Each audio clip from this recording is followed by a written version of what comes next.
Welcome to the EAU podcast. In this interview from ERO Onco 24 in Budapest, Dr. Giannarini talks with Professor De Meerleer about the quality of life for patients with metastatic prostate cancer undergoing treatment.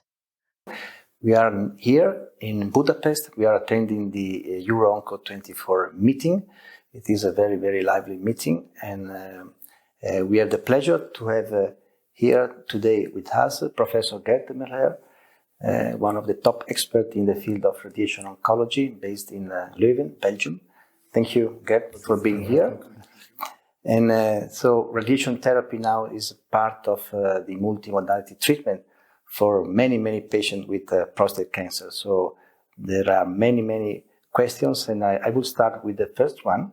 We discussed in multiple sessions and case discussion today. So which is the role and the safety of radiation therapy in a patient with de novo metastatic hormone-sensitive prostate cancer in 2024? 2024. Thank you for that question. The role is quite substantial in that sense that thanks to the huge efforts in UK and Stampede trial, there's no level 1 evidence that radiotherapy to the prostate or to the prostate and the pelvic nodes, this is something which is not so important, but certainly to the prostate. In case of de novo, low volume metastatic prostate cancer, it improves overall survival. And which is nice that the hazard ratio of the improvement of radiotherapy, 0.68, is the same as of abiraterone added to. So it has certainly its place over there, without any doubt. The nice discussion today was, and very lively, as you said, is if you go for a combination of ADT and abiraterone or APA, ENZA, whatever, do you still have to add radiotherapy? Because then you have a triple treatment. But I must say that most of the experts in the field from worldwide have said, go for the triple. So a second thing, and this was quite surprising, in the PEACE-1 trial from France, which has now already finished its recruitment for years, so the results are quite updated. Alberto Bossi, he presented not so long ago at ASCO-GU surprising results. I was positively surprised that radiotherapy to the prostate in this setting also significantly postpones the advent of urinary problems caused by the tumor. Of course, you can induce urinary toxicity, but apparently the fact that you postpone the real issues due to tumor growth and postpone the urologic toxicity is very important and is significantly better. What is the safety with modern radiotherapy? I think you can discuss on the schedule. I think that you go for hyperfractionation like they do in UK. Stereotactic body radiotherapy in this setting is not studied yet. So let's go for hyperfractionation. You have the typical acute toxicities, urinary necturia, increased frequency during the day, sometimes a bit of dysuria. And in the first years after treatment, mostly it remains to urgency in, let's say, 10 to 15% of the patients. But when they grow older and they keep living longer, thanks to all the new products, sometimes they have to take extra medication. And what we see, people need antico, and then they have a risk of hematuria. So for urinary toxicity, it's very important to follow your patient more than 10 years when he's alive. Not say after 5 years, it's okay, that's too short. But it's well tolerated. I mean, I think that most of the patients, 80% have grade 1 or no toxicity.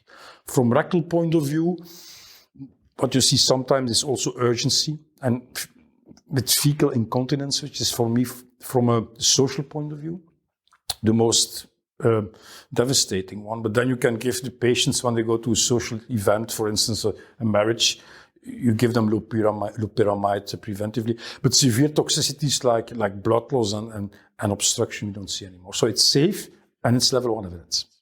Okay, thank you. And when we shift to the next setting, there were many discussions. So how to use the radiation therapy in the setting of the oligorecurrence, so after a local treatment, and mainly for the low volume, because these are mostly the patient that we are seeing in our daily practice. So it's again efficacy, quality of life. Are these treatments safe even when administered with all the new generation of systemic treatments? this is my favorite item. So first of all,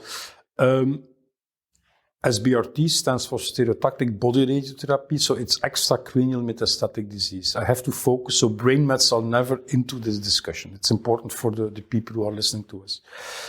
Metastasis-directed therapy can also be metastasectomy, so urologists also have their role.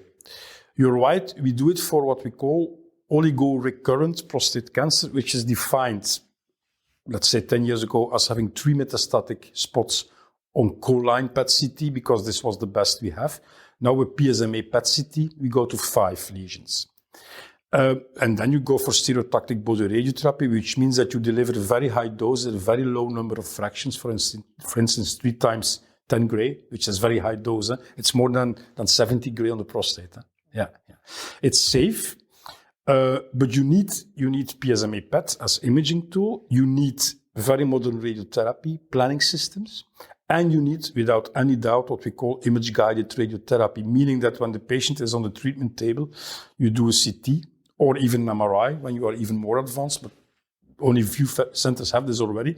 And you check whether the location of the lesion that you want to treat 100% corresponds with the lesion that you planned. So it's the accuracy of 1 millimeter. Why do we do it? Because historically, there were those 2 top American colleagues 30 years ago, Hellman and Weichselbaum, who said, maybe this low-volume metastatic disease is a separate disease status. Maybe we can even cure them with an aggressive behavior towards the metastatic lesions.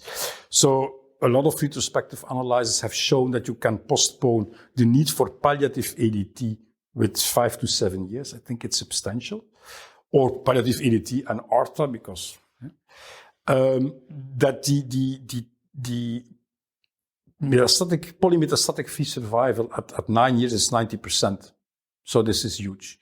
Of course, the opponents, they say there's no randomized evidence yet, but we are working on this in several trials worldwide. In my country, it's the Sparkle trial, randomizing between SBRT alone versus SBRT plus 1 month of ADT, radiosensitizing effect, which has been proven due to the testosterone receptor, but we shouldn't go into detail, it's another item. Or the same with 6 months of ADT and 6 months of ARTA. This is a study running.